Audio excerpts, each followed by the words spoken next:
မရှိများအားလုံးပဲမင်္ဂလာပါခင်ဗျာကျွန်တော်ဟင်းတဲ့ရဲ့ YouTube channel လေးကနေပြီးတော့ရှင်းမိတ်ဆွေများအားလုံးကိုကြိုဆိုပါရခင်ဗျာ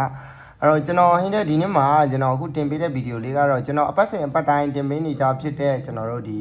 3ရက်မွေးပတ်သီးပေါ့နော်တစ်ပတ်မှလည်းပြက်ခွင်မရှိတဲ့ပတ်သီးမျိုးဖြစ်ပါတယ်ခင်ဗျာကျွန်တော်မိတ်ဆွေ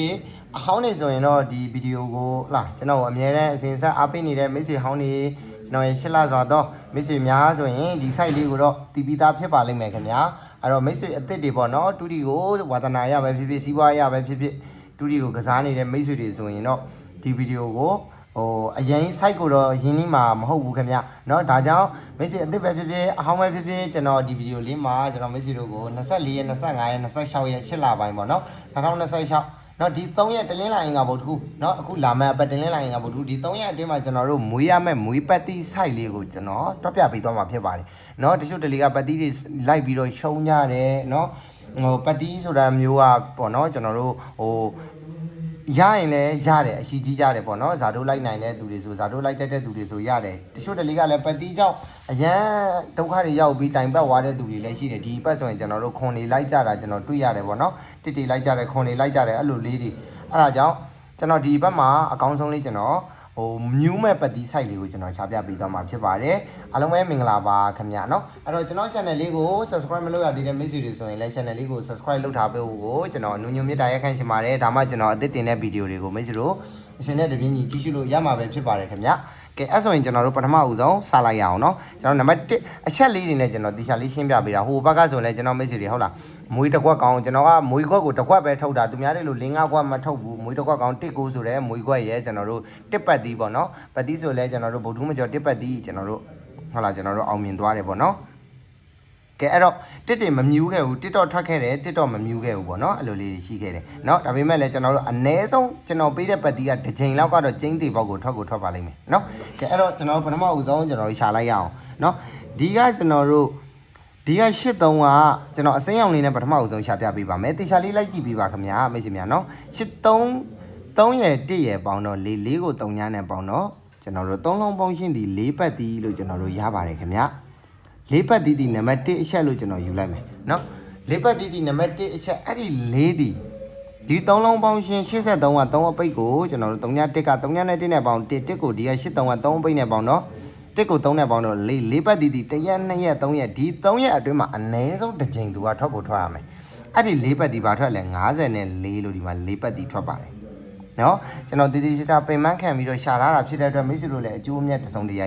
ရပါလိမ့်မယ်ခင်ဗျာเนาะအဲ့တော့4တီကျွန်တော်တို့54ကျွန်တော်က3ရက်စီခွဲလိုက်တာပေါ့မိတ်ဆွေများကြီးเนาะမိတ်ဆွေတို့မျက်လုံးထဲမှာတီးကြရှင်းလေးမြင်အောင်ကျွန်တော်တီချာလေးစေရနာပါနားဝင်အောင်တီချာလေးရှင်းပြပေးပါမယ်ခင်ဗျာမိတ်ဆွေများเนาะအဲ့တော့ကျွန်တော်တို့ဒီ3ရက်ပြားဒါမနက်ပိုင်းမှာမနက်ပိုင်း2ခုညနေပိုင်း1 6မနက်ပိုင်း5 6ညနေပိုင်း2 3ည5 4 6 3အဲ့လိုလေးတွေထွက်တယ်ဗျာအဲ့တော့ဒီမှာ4တီကျွန်တော်တို့ဘာထွက်လဲ54လို့ထွက်ပါတယ်เนาะ54လို့ထွက်တဲ့အတွက်နံပါတ်2အချက်ကတော့ကျွန်တော်တို့နံပါတ်2အချက်ဒီကျွန်တော်တို့နံပါတ်2အချက်ကိုကျွန်တော်ခန်းအောင်လေးနဲ့ပြပေးပါမယ်ခင်ဗျာအဲ့တော့ခွန်8ပေါင်းရှင်းဒီ9ကိုဒီက1နဲ့ပေါင်းမယ်ကျွန်တော်တို့6လို့ရပါတယ်ခင်ဗျာ6ပတ်တီးကိုမရေးတော့ဘူးဗျာကျွန်တော်เนาะပတ်လို့6ပတ်4ပတ်တီး6ပတ်တီးပေါ့เนาะ4ပတ်တီးဒီကျွန်တော်တို့54လို့ထွက်တယ်6ပတ်တီးဒီကျွန်တော်တို့ဒီမှာ61လို့တစ်ကြိမ်56လို့တစ်ကြိမ်ဒီ3ရက်အတွင်းမှာအဲ့ဒီညနေပိုင်းမှာ61ထွက်တယ်ညနေမနက်ပိုင်းမှာ56လို့ထွက်တယ်6တီး2ကြိမ်ညနေပိုင်းမှာ63လို့ထွက်တယ်6ဆို3ကြိမ်တောင်ထွက်သွားတယ်အဲ့ဒီပတ်တီးဘယ်လောက်မြူးခဲ့လဲပေါ့နော်အဲ့တော့3ကြိမ်တောင်ထွက်တယ်ကဲနံပါတ်2ပြီးတော့ကျွန်တော်နံပါတ်3ကိုပြပေးပါမယ်နံပါတ်3ကိုကြတော့ကျွန်တော်အနီလေးနဲ့ပြပေးမယ်ဗျနော်အဲ့တော့ဒီမှာ8ခွန်ပေါင်းရင်9ကို9နဲ့ပေါင်းရင်ကျွန်တော်တို့3ညလို့ရတယ်8ခွန်နဲ့ပေါင်းရင်9ကို9နဲ့ပေါင်းရင်ကျွန်တော်တို့3ညပတ်တီး3ညပတ်တီးနံပါတ်3အချက်လို့ယူလိုက်မယ်နံပါတ်1အချက်4ပတ်တီးကလည်း54လို့ထွက်တယ်လို့နံပါတ်2အချက်6ပတ်တီးဒီ3ချိန်တောင်ထွက်တယ်61 56 63เนาะအဲ့တော့3ညပတ်တီးဘာထွက်လဲ2 3ညလို့မထွက်ဘူးလားအနည်းဆုံးတစ်ချိန်ထွက်ရမှာเนาะကျွန်တော်ပြောတဲ့ပတ်တီးကမိတ်ဆွေတို့ကိုပတ်တီးကလည်းကျွန်တော်တစ်လုံးနဲ့ပဲပြီးမှဖြစ်ပါတယ်ပတ်တီးကို2လုံး3လုံးပြီးမှမဟုတ်ပါဘူးဒီနားလေးကိုရောက်ရင်ကျွန်တော်မိတ်ဆွေများနားလည်သွားပါလိမ့်မယ်ခင်ဗျာเนาะအဲ့တော့စိတ်ရှိလေးနဲ့စောင့်ကြည့်ပေးပါခင်ဗျာကျွန်တော်စေတနာလေးနဲ့တေချာလေးရှင်းပြပေးတာဖြစ်တဲ့အတွက်မိတ်ဆွေတို့အတွက်တေချာလေးနားမလည်ရင်လည်းကျွန်တော်ကိုတေချာလေးကြည့်ပေးပါเนาะနားလည်သွားပါလိမ့်မယ်ခင်ဗျာเนาะအဲ့တော့ဒီက9 3ည1 931ပေါင်းရှင်းဒီကျွန်တော်တို့6ဖြစ်တယ်6ဒီနှစ်ခါတောင်ပြထားပြီအဲ့ဒီ6နော်6နံပါတ်4ချက်ပေါ့နော်နံပါတ်4 3ပြီးတော့နံပါတ်4ကိုအမဲလေးနဲ့ပြပေးတယ်အဲ့ဒီ6ဒီ61 56 63အဲ့ဒီ3ရက်အတွင်းမှာတစ်ချိန်ထွက်ရင်ကိုတန်တယ်ဗျာနော်ကျွန်တော်တို့မပြောက်တဲ့ပတ်တီးကိုရှာတာဖြစ်တဲ့အတွက်ဖြစ်ပါတယ်ခင်ဗျာနံပါတ်4ပြီးတော့ကျွန်တော်တို့နံပါတ်5နံပါတ်5ကိုကျတော့ကျွန်တော်အပြန်အောင်လေးနဲ့ပြပေးပါမယ်နံပါတ်5ဒီကျွန်တော်တို့ဒီမှာ1နဲ့4နဲ့ပေါင်းရှင်း5ကိုဒီက9နဲ့ပေါင်းရင်ကျွန်တော်တို့3ညပတ်တီးနံပါတ်5အချက်နော်နံပါတ်5အချက်3ညပတ်တီးဆိုတော့အဲ့ဒီ3ညဒီပါထွက်လဲ2 3ညလို့ထွက်တယ်နော်ကဲနံပါတ်6နံပါတ်6ကိုကြတော့ကျွန်တော်အနီလေးနဲ့ပြပေးပါမယ်ခင်ဗျာနောက်ဆုံးတစ်ချက်ဖြစ်တဲ့နံပါတ်6ဒီကျွန်တော်အနီလေးနဲ့ပြရမှာဖြစ်တဲ့အတွက်ကျွန်တော်တို့ဒီက3ခုပေါင်း3တစ်ပေါင်းရင်4ကို9နဲ့ပေါင်းမယ်9နဲ့1နဲ့ပေါင်းရင်8ကို3နဲ့ပေါင်းရင်1ဆိုတော့အဲ့ဒီ1ပတ်တီးပေါ့နော်နံပါတ်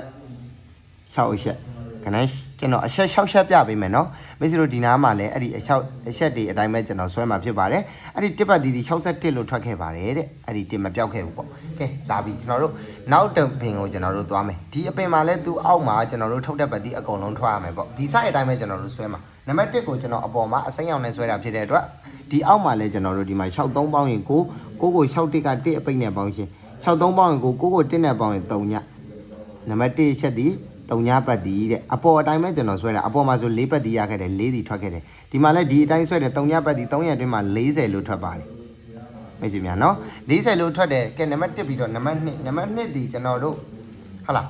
နံပါတ်2ဒီကျွန်တော်တို့အပေါ်မှာခရင်အောင်လေးနဲ့ပြတာဖြစ်တဲ့အတွက်ဒီမှာ3လုံးပေါင်းရှင်းဒီခွန်81ပေါင်းရင်5ဆိုပြီးတော့ကျွန်တော်မဟုတ်ပါခွန်81 6ဆိုပြီးတော့ယူတယ်ဒီမှာလည်းကျွန်တော်တို့ခွန်6ပေါင်းရင်3ကို6နဲ့ပေါင်းမယ်9တဲ့6ပတ်တီနံပါတ်2ချက်အဲ့ဒီ6ပတ်တီနံပါတ်2ချက်ဆိုတော့အဲ့ဒီ6တီ1ရက်2ရက်3ရက်ဒီ3ရက်အတွင်းမှာအနည်းဆုံးတစ်ချိန်ချင်းတွေပေါက်ကိုထွက်ရပါမယ်တဲ့1-9ဆိုပြီးတော့ကျွန်တော်တို့ထွက်ပါတယ်3ညတုန်းကလည်းကျွန်တော်တို့4-3ညထွက်တယ်အဲ့ဒီအတိုင်းပဲကျွန်တော်တို့ဒီမှာလဲဆွဲတယ်6ပတ်တီထွက်တယ်1-9လို့ထွက်တယ်ကဲနံပါတ်2ပြီးတော့ကျွန်တော်တို့နံပါတ်3နံပါတ်3ဒီကျွန်တော်တို့အနီနဲ့ပြတာဖြစ်တဲ့အတွက်အပေါ်မှာနံပါတ်3အနီအောင်ဒီ3လုံးပေါင်းရှင်း3ညဆိုပြီးတော့ထွက်တာဖြစ်တဲ့အတွက်ဒီမှာ2ခုပေါင်းရင်9ကိုဒီက4နဲ့ပေါင်းရင်ကျွန်တော်တို့3ဆိုပြီးတော့ရတယ်3ပတ်တီနံပါတ်3ချက်အဲ့ဒီ3 1ရက်2ရက်3ရက်ဒီ3ရက်အတွင်းမှာမြူးကိုမြူးပါလိမ့်မယ်1-3လို့ထွက်တယ်2-3လို့ထွက်တယ်အဲ့ဒီ3နှစ်ချက်ထွက်ပါတယ်နော်3ပြီးတော့နံပါတ်4ကိုကျွန်တော်အပေါ်မှာအမဲနဲ့ပြတာဖြစ်တဲ့အတွက်အမဲအောင်ဒီကျွန်တော်တို့ဘယ်လိုသွားလဲဆိုတော့9-3ည1ပေါင်းရှင်း6အဲ့လိုသွားတယ်လို့ဒီမှာလဲ4-6ပေါင်းရင်10ကို3နဲ့ပေါင်းတော့3ပတ်တီ2ကြိမ်ပြနော်နံပါတ်4အချက်3ပတ်တီဆိုပြီးတော့အောက်က3ရက်အတွင်းမှာ2ချက်ပြတာဖြစ်တဲ့အတွက်1-3တစ်ကြိမ်2-3တစ်ကြိမ်ဆိုပြီး2ကြိမ်တောင်ထွက်တယ်ဗျာနော်4ပြီးတော့ကျွန်တော်တို့ဒီနံပါတ်5ကိုရှာကြည့်တော့တဲ့နံပါတ်5ဒီအပြာနဲ့အပေါ်မှာပြတာဖြစ်ပါတယ်အဲ့တော့4-1ပေါင်းရင်9ကို9နဲ့ပေါင်းရင်3ညအဲ့လိုသွားတယ်လို့ပဲကျွန်တော်တို့6-2ပေါင်းရင်8ကို4နဲ့ပေါင်းမယ်2လို့မရဘူးလားအဲ့ဒီ2ပတ်တီနံပါတ်5အချက်နံပါတ်5အချက်အောက်က3ရက်အတွင်းမှာအဲ့ဒီ2ကြိမ်တီပေါက်ထွက်လိုက်မယ်အနည်းဆုံးတစ်ကြိမ်သို့မဟုတ်2ကြိမ်ပေါ့အဲ့တော့ကျွန်တော်တို့2-3လို့တစ်ကြိမ်2-8လို့တစ်ကြိမ်2ကလည်းကျွန်တော်တို့2ကြိမ်ထွက်တယ်တဲ့နော်မိတ်ဆွေတို့အဲ့တော့ကျွန်တော်တို့အပေါ်မှာ6ချက်ပြတာဖြစ်တဲ့အတွက်နံပါတ်6အချက်ကိုအပေါ်မှာဒီမှာခွန်3-1နော်ခွန်1-3တစ်ပတ်ဒီအဲ့လိုသွားတယ်လို့အနီရောင်နဲ့ပြခဲ့တာဖြစ်တဲ့အတွက်ဒီနေရာမှာလဲကျွန်တော်တို့နံပါတ်6တစ်ချက်ကို9-6ပေါင်းရှင်း1ကိုခွန်နဲ့ပေါင်းရင်8ဆိုတော့အဲ့ဒီ8ပတ်ဒီအောက်က3ရက်အတွင်းမှာထွက်လာဆိုတော့ကျွန်တော်တို့ကြည့်လိုက်တော့အဲ့ဒီ8ပတ်ဒီ68လို့ထွက်ပါတယ်တဲ့ပြီးရင်28လို့ထွက်ပါတယ်တဲ့8တီ2ကြိမ်တောင်ထွက်တယ်တဲ့ကျွန်တော်သူ့ site တွေအတိုင်းပဲဆွဲတာเนาะဒီအယောင်တော့မပြောင်းပါဘူးအဲ့ဒီ site အတိုင်းပဲဆွဲတယ်ပတ်တီးတွေထွက်လာတယ်ပတ်တီးအကုန်လုံးဒီ3ရက်အတွင်းမှာထွက်တယ်ဒီ site အတိုင်းဆွဲတယ်ပတ်တီးတွေထွက်လာတယ်ပတ်တီးအကုန်လုံးဒီ3ရက်အတွင်းမှာထွက်တယ်เนาะဒီ site အတိုင်းကျွန်တော်တို့ဒီမှာဆွဲကြည့်မယ်ဒီမှာဆွဲကြည့်တော့အပေါ်မှာကျွန်တော်တို့နံပါတ်1အချက်ကိုအစိမ်းအောင်နဲ့ပြတာဖြစ်တဲ့အတွက်ဒီနေရာမှာလည်းအစိမ်းလေးနဲ့ပဲ28ပေါင်းရင်10ကို68က8အပိတ်နဲ့ပေါင်းရှင်းဒီကျွန်တော်တို့18လို့ရတယ်18ဆိုတော့8လို့ယူမယ်8ပတ်တီးဆိုပြီးနံပါတ်1အချက်ယူလိုက်မယ်ပါဝါတွေနဲ့ခက်တွေဘာမှမပါဘူးเนาะမေးစီတို့เนาะအဲ့ဒီအတိုင်းပဲ3လုံးပေါင်းရှင်းပဲကျွန်တော်တို့ပေါင်းတာเนาะကဏ္ဍ3လုံးပေါင်းတယ်ထွက်လာတဲ့ကဏ္ဍကိုနောက်လုံးကိုယူတယ်เนาะအဲ့တော့28ပေါင်းရင်8ကို8နဲ့ပေါင်းတော့8ပတ်တီး8တီကျွန်တော်တို့ဒီ1ရက်2ရက်3ရက်ကျွန်တော်တို့နောက်ဆုံးမှာ80ဆိုပြီးကျွန်တော်တို့အောင်မြင်ခဲ့တယ်ကျွန်တော်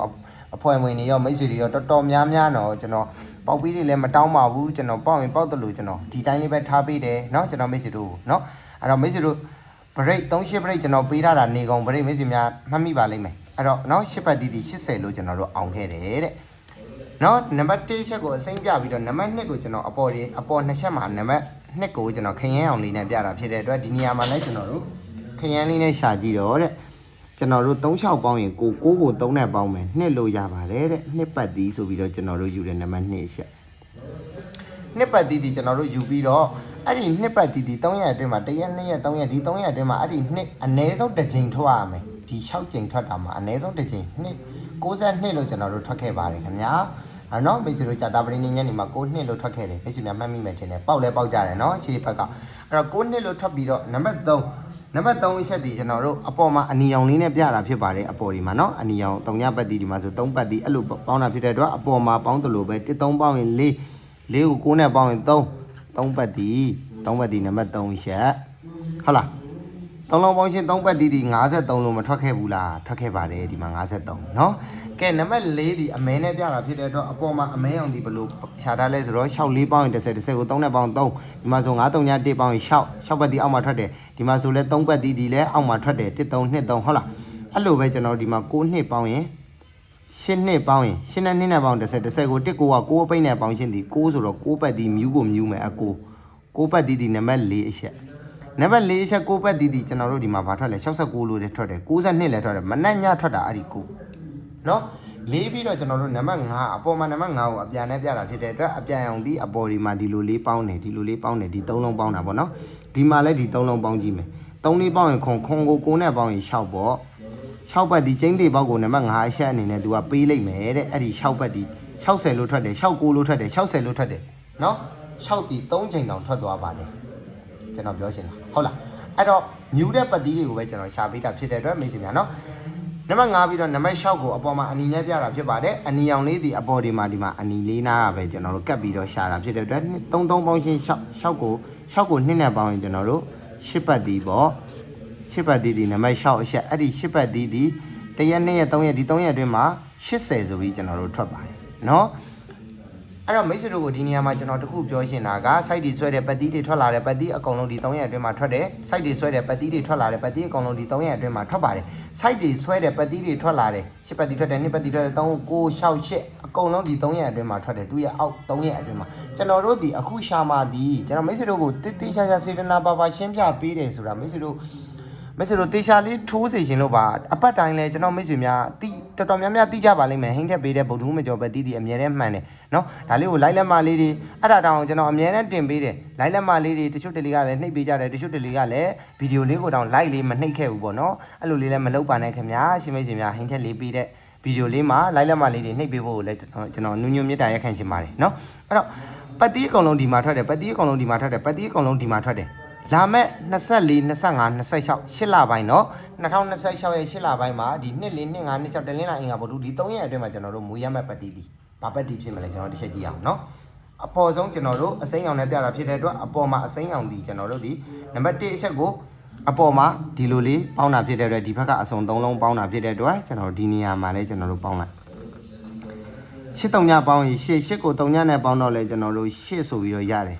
8ပတ်ဒီနံပါတ်1အချက်နော်10ပတ်ဒီနံပါတ်1အချက်10ပတ်ဒီတလင်းလာအင်္ဂါဗုဒ္ဓခု24 25 26မှာကျွန်တော်တို့ဒီဘာမိုးရမလဲ10ပတ်ဒီမိုးရမယ်လို့နံပါတ်1အချက်ကပထမဦးဆုံးပြောတယ်ကဲနံပါတ်2အပေါ်မှာခင်းအောင်နဲ့ပြတာဖြစ်တဲ့အတွက်အပေါ်မှာခင်းအောင်ဒီကျွန်တော်တို့ဒီလိုလေးပေါင်းတာနော်အပေါ်ဒီမှာဒီလိုလေးပေါင်းတာဖြစ်တဲ့အတွက်သူ့ရဲ့အောက်ဒီမှာလည်းထွက်တယ်နော်အဲ့လိုပေါင်းရှင်းနေရဒီနေရာမှာလည်းကျွန်တော်တို့36ပေါင်းရှင်းကို6ကို9ပိတ်နဲ့ပေါင်းရှင်း3နဲ့6နဲ့ပေါင်းရင်9လို့ရတယ်ဗျာ9ကို9နဲ့ပေါင်းတော့18ပဲရတယ်အဲ့တော့10ပတ်ဒီပဲကျွန်တော်တို့နံပါတ်2အချက်10နှစ်ချက်ရပြီเนาะသင်လင်းလာအင်္ဂါဗုဒ္ဓ3ရက်အတွင်းမှာအဲ့ဒီ10ကိုမွေးပါနံပါတ်3ဒီအနီရောင်လေးဒီကျွန်တော်တို့အပေါ်ဒီမှာဘလို့အနီရောင်လေးဆွဲလဲဆိုတော့နံပါတ်3အချက်အနီရောင်လေးဒီလိုလေးပဲဆွဲတာ9 3 3ညပေါင်းရင်လည်းကျွန်တော်တို့10ပဲရပါတယ်10ပတ်ဒီပါပဲသင်လင်းလာအင်္ဂါဗုဒ္ဓ3ရက်အတွင်းမှာအဲ့ဒီ10ပတ်ဒီမွေးပတ်ပါတဲ့เนาะနံပါတ်3ပြီးတော့ကျွန်တော်တို့နံပါတ်4ဒီကျွန်တော်အပေါ်ဒီမှာနံပါတ်4ကိုအမဲအောင်လေးနဲ့ဒီအောက်က3လုံးတွေပဲပေါင်းထားတာဒီမှာဆိုရင်6ပတ်ဒီ6တွေမြူးလိုက်တာဒီမှာဆိုရင်3တွေထွက်လိုက်တာတစ်ကြိမ်ဟုတ်လားဒီမှာဆိုရင်လည်း9တွေမြူးလိုက်တာမနေ့တစ်ကြိမ်ညနေတစ်ကြိမ်ဒီနေရာမှာလဲ3ည8 3ညကနန်း3လုံးပေါင်းရှင်း3ညရဲ့8ရဲ့3ညရဲ့ကနန်း3လုံးပေါင်းရင်ဘာရလဲ10ပဲရပါတယ်အဲ့တော့တလင်းလာအင်္ဂါဗုဒ္ဓ3ရက်အတွင်းမှာအဲ့ဒီ10ဒီမြူးမယ်တဲ့နော် နံပါတ်4ကလည်း8ဗျာနံပါတ်5ကရောကျွန်တော်တို့8ထပ်ဖြစ်မလားကျွန်တော်ကြည့်ရအောင်ကျွန်တော်တို့9ပေါင်းရှင်း8ကို3ညနဲ့ပေါင်းတော့လေအပြန်အောင်လीเนาะအပြန်အောင်ဒီလိုပေါင်းတာဖြစ်တဲ့ဒီနေရာမှာလဲ9 3ညပေါင်းရှင်းဒီ18ဆိုတော့ကျွန်တော်တို့8ပဲယူတာဖြစ်တဲ့အတွက်နံပါတ်5ဒီလဲကျွန်တော်တို့8ပတ်ဒီပဲမွေးပတ်ပါလို့ကျွန်တော်တို့ပြောတယ်ပေါ့နော်အဲ့တော့နံပါတ်6ပေါ့နောက်ဆုံးတစ်ချက်ဖြစ်တဲ့နံပါတ်6အချက်ကိုကျွန်တော်တို့တစ်ချက်ကြည့်လိုက်မယ်ဆိုရင်တဲ့အပေါ်ဒီမှာဒီလိုလေးတွေပေါင်းထားတာဖြစ်တဲ့အတွက်ဒီနေရာမှာလဲ3 9ပေါင်းရင်2ကိုဒီက6နဲ့ပေါင်းတော့လဲကျွန်တော်တို့8ပတ်ဒီပဲဗျာဘယ်လောက်လှလဲเนาะကျွန်တော်တို့အဲ့တော့တလင်းလာရင်ကဗုဒ္ဓ3ရက်အတွင်းမှာဒီ8ဒီအချက်နဲ့ရှာကြည့်လဲ8ခရမ်းလေးနဲ့ဒီအချက်နဲ့ရှာကြည့်လဲ8ဟုတ်လားအဲ့တော့ site တစ်ချက်ပြတ်သွားရင်တောင်တ site မဟုတ်ရင်တစ်ချက်ကတော့သူက8ကိုရှာပေးမယ်လို့ကျွန်တော်ထင်တယ်ဒီ3ရက်အတွင်းမှာကျွန်တော်2 4 2 5 2 6ဒီ3ရက်အတွင်းမှာ8ကိုမွေးပတ်ရမယ်မွေးပတ်တီလို့ကျွန်တော်တို့ယူဆမယ်เนาะအဲ့တော့ကျွန်တော်မွေးကွက်တစ်ကွက်ကောင်ကိစ္စကိုကျွန်တော်ပြောပြပါမယ်အဲ့တော့ကျွန်တော်တို့ဒီဟူးမကျော်ဒီကျွန်တော်တို့ဟူးမကျော်လို့ပဲကျွန်တော်တို့သတ်မှတ်လိုက်တော့မယ်ဘာလို့လဲ3ရက်အတွင်းမှာကျွန်တော်တို့အဲ့ဒီမွေးရမှာဖြစ်တဲ့အတွက်8ပတ်တီဒီကျွန်တော်တို့ဇာတိုးမွေးပါเนาะတပတ်မှမပြတ်ပါဘူးเนาะဇာတိုးပတ်เนาะအဲ့တော့ဇာတိုးပတ်ဒီ8ပတ်ဒီဖြစ်ပါတယ်ဗုဒ္ဓမကျော်တလင်းလာအင်္ဂါဗုဒ္ဓ3ရက်အတွင်းမှာเนาะဒါဆိုတော့ဒီ site လေးကိုကျွန်တော်ရှင်းပြတာလေးတခြားနားလည်မယ်ထင်ပါတယ်နားလည်တယ်ဆိုရင်လည်းနားလည်တယ်လို့ comment လေးမှာတစ်ချက်လောက်ရေးပေးပါเนาะကြိုက်နှစ်သက်တယ်ဆိုရင်လည်းကြိုက်တယ်လို့မမှတ်ပါနဲ့တော့ခင်ဗျာမောနေပါမယ်เนาะကြိုက်လို့ comment လေးမှာတစ်လုံးလောက်တော့ကျွန်တော်ကိုရေးပေးခဲ့ပါเนาะအဲ့တော့မစ္စတို့ကိုကျွန်တော်တည်တည်ရှာလေးရှင်းပြတာဖြစ်တဲ့အတွက်နားလည်မယ်ထင်ပါတယ်လက်မလေးမနှိပ်ရသေးဘူးဆိုရင်လည်းလက်မလေးနှိပ်ထားပေးပါကျွန်တော်မစ္စတို့ကိုဒီအပတ်မှာကျွန်တော်ပြောစရာလေးရှိတယ်ပေါ့နော်တလင်းလာအင်္ဂါဗုဒ္ဓခုဒီ3ရက်အတွင်းမှာကျွန်တော်တို့ရှေ့ဘက်ကဆိုရင်လည်းကျွန်တော်မွေးခွက်လေးတွေထုတ်ပေးတယ်အဲ့ဒီမွေးတစ်ခွက်ကောင်းကိစ္စလေးကျွန်တော်ပြောပြမယ်ပေါ့နော်အဲ့တော့မိတ်ဆွေတို့ကိုကျွန်တော်ဒီအပတ်မှာကျွန်တော်တို့ဗုဒ္ဓခုမကျော်ပတ်တီးကျွန်တော်တို့ဒီတပတ်စာပေါ့နော်ဒါတပတ်စာကတ်ပေါ့နော်အဲ့တော့ကျွန်တော်တို့ဒီတပတ်စာကတ်ဒီ24ရက်25ရက်26ရက်28ရက်28ရက်အဲ့ဒီ9ရက်အတွင်းမှာဗုဒ္ဓခုမကျော်ပတ်တီးဒီစောနာကကျွန်တော်ပြပေးတယ်ဗာပတ်တီးလဲကျွန်တော်တို့8ပတ်တီးဆိုပြီးတော့ကျွန်တော်ပြောခဲ့တယ်เนาะမေစီတို့ကျွန်တော်ဆောနာအတွက်ပြပေးခဲ့တယ်8ပတ်တီးကိုကျွန်တော်တို့မွေးပတ်မယ်เนาะမေစီမျိုးတခြားလေးဒါလေး screenshot လေးတစ်ခါတည်းယူထားပေးပါเนาะမေစီများเนาะအဲ့တော့ကျွန်တော်ပြောမယ်ဒါဒီကျွန်တော်ဆောနာပြခဲ့တဲ့ site လေးပေါ့เนาะ8ပတ်တီးတလင်းလာရင်ကဗုဒ္ဓ3ရက်အတွင်းမှာအပတ်တိုင်းလို့မှန်ကန်မှုရှိပါတယ်မေစီများတော်တော်များများသိပါလိမ့်မယ်ဟင်းတဲ့ပတ်တီးတစ်ပတ်မှဗုဒ္ဓကျော်သွားတယ်လို့လည်းမရှိဘူးတချို့တလေကပတ်တီးကိုဇာတိုးလိုက်တယ်ပေါ့เนาะပြီးရင်ပတ်တီးကိုဘယ်လိုလိုက်ရမလဲအကြောင်းကိုလည်းကျွန်တော်ပြောပြပေးပါမယ်เนาะအဲ့တော့ဟင်းတဲ့စီမှာမွေးတစ်ခွက်ကောင်းကျွန်တော်ရှေ့ဘက်ကဆိုရင်ကျွန်တော်မွေးတစ်ခွက်ကောင်းကျွန်တော်အဖွဲ့ဝင်တွေတော်တော်များများသိပါတယ်တချို့အရှုံးများနေတဲ့သူတွေဆိုရင်ဒီမွေးတစ်ခွက်ကောင်းလိုက်တင်ပါတယ်เนาะကျွန်တော်ရှေ့ဘက်ကဆိုရင်ကျွန်တော်မိတ်ဆွေများကိုပြမယ်เนาะဥစ္စာဖြစ်မှာစိုးလို့ဗျာသိတယ်မလားယုံကြည်မှုမရှိကြမှာစိုးလို့မိတ်ဆွေတို့ကိုကျွန်တော် group ထဲမှာဆိုရင်ကျွန်တော်ပြမယ်เนาะနောက်ဆုံးနေ့ဆိုရင်ကျွန်တော် break တွေကိုပေးတယ်เนาะကျွန်တော်ရဲ့ဒါဒီလိုလေးကတ်လေးတွေကျွန်တော်ထုတ်ပေးတယ်เนาะကျွန်တော်ရဲ့ဒီဟူးမကျော်ပတ်တီးတစ်လုံးရဲ့စိန်ကာမကျော်အခွေရဲ့တစ်ခွက်ကောင်းရဲ့အဲ့လိုပေါ့နော်ကျွန်တော်ရှေ့ဘက်ကဆိုရင်ကျွန်တော်ဒါ group ထဲမှာနော်မိတ်ဆွေများဥစ္စာဖြစ်မှာဆိုလို့ဗုဒ္ဓမင်းကျော်တစ်ပတ်တီးပေးတယ်19လို့ထွက်တာနော်အထူးတစ်ခွက်ကောင်း19တစ်ခွက်တည်းပဲကျွန်တော်ထုတ်တာကျွန်တော်ရှားလူတွေဆိုမွေးခွက်ကိုဟုတ်လားအများကြီးထုတ်တယ်ကျွန်တော်မွေးခွက်တစ်ခွက်ပဲထုတ်ပါတယ်အဲ့တော့မွေးခွက်အများကြီးမလိုက်နိုင်တဲ့သူတွေအရှုံးအရမ်းများနေတဲ့သူတွေဆိုရင်ဒီလိုမွေးတစ်ခွက်ကောင်းလေးကိုကျွန်တော်တို့ထိုးစီရှင်တယ်ပြီးရင်အာမခံအင်္ဂါမကျော်၄လုံးအခွေဒီအပတ်ကိုကျွန်တော်အာမခံပါတယ်နော်အဲ့ဒီအခွေဒီအပတ်တိုင်းမှန်ပါတယ်ဒီအပတ်ကိုကျွန်တော်တည်တည်ချာချာရဲရဲဝုန်းဝုန်းအာမခံနဲ့အင်္ဂါမကျော်၄လုံးအခွေဖြစ်အောင်ကိုခွေပါနော်အဲ့တော့အထူးမွေးတစ်ခွက်ကောင်းပါမယ်အင်္ဂါမကျော်၄လုံးအခွေပါမယ်အဲ့ဒီတပတ်လုံးစာပေါ့နော်ကျွန်တော်အဖွဲဝင်နှစ်ပလင်းပါခင်ဗျာနော်မိတ်ဆွေတို့ကျွန်တော်လည်းတည်တည်ချာချာလေးတွေစေတနာပါပါ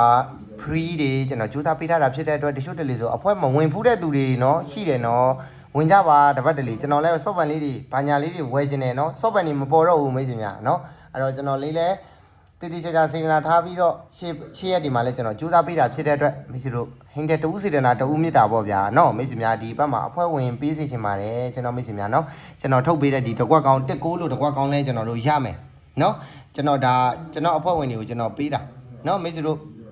ဒါတွေဆိုရင်ကျွန်တော်ပြမယ်ဗျာခရုတွေထဲမှာကျွန်တော်ပေးတာเนาะရှေ့ဘက်ကဒီဘက်မှာလည်းကျွန်တော်မိတ်ဆွေတွေဝင်စေချင်ပါတယ်ဗျာเนาะဒါဆိုရင်ကျွန်တော်ပေးထားတဲ့တစ်ခွက်ကောင်း19ရဲ့ဗုဒ္ဓမကျော်တစ်ပတ်တီးရဲ့ပေါ့เนาะအင်္ဂါမကျော်၄လုံးအခွေလေးလဲကျွန်တော်တို့ပါပါမယ်เนาะအဲ့တော့မိတ်ဆွေများယုံကြည်နဲ့เนาะနှစ်ပလင်းဆိုတာတော့မိတ်ဆွေများသိပါတယ်เนาะဘလောက်လဲဘာညာမမေးပါနဲ့เนาะမိတ်ဆွေများ နှစ်ပလင်းဒါကတော့တစ်ပတ်လုံးစာဗျာနော်ဒါထက်မကတ်တန်ဖို့ရှိပါတယ်ခင်ဗျာကျွန်တော်လေးတေချာဟိုပတ်တီးတစ်လုံးကိုတောင်ဗျာကျွန်တော်တေချာလေးရှာပေးတာ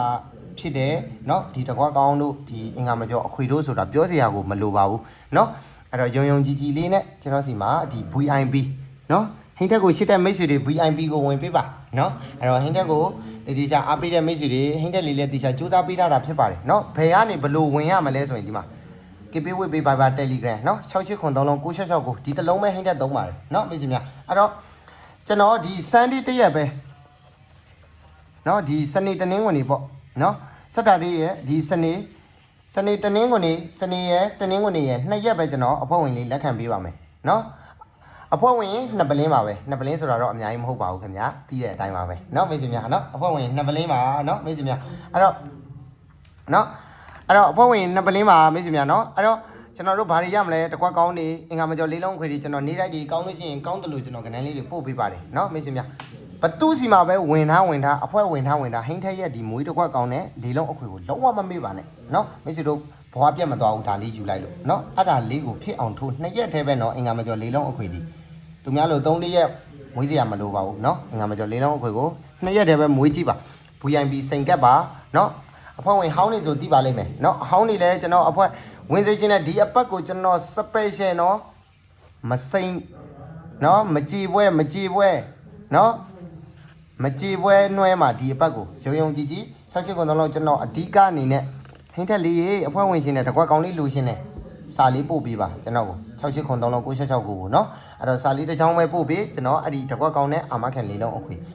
မစ္စတို့ကိုကျွန်တော်ဒီအပတ်လေးမှာအဖွဲ့ဝင်စီရှင်ပါတယ်ခင်ဗျာเนาะကျွန်တော်တကယ်လဲအားရနေလို့ပါဒီတကွက်ကောင်းတို့ရှေးဘက်ကဆိုရင်ဗျာเนาะတစ်ကိုထွက်တယ်ကျွန်တော်မစ္စတို့เนาะအဖွဲ့ဝင်ဟောင်းနေဆက်ဝင်စီရှင်ပါတယ်เนาะကဲယုံကြည်လေးနဲ့လာပေးပါကျွန်တော်ဒီလိုကတ်တကတ်ပဲထုတ်ပါတယ်ဟိုတယောက်ကိုဒီတကတ်ပို့ဒီတယောက်ကိုဒီတကတ်ပို့ကျွန်တော်မလုပ်ပါဘူးအဲ့ဒီတကတ်ထဲကိုပဲကျွန်တော်အဖွဲ့ဝင်တွေအားလုံးရကြပါလိမ့်မယ်เนาะအားလုံးပဲကျမဆန္ဒလွန်စနာအော်ပြည့်စုံကြပါစေကျွန်တော်ပြပေးခဲ့တဲ့ site လေးဟုတ်လားဒီရှစ်ပတ်ဒီ site လေးကိုလည်း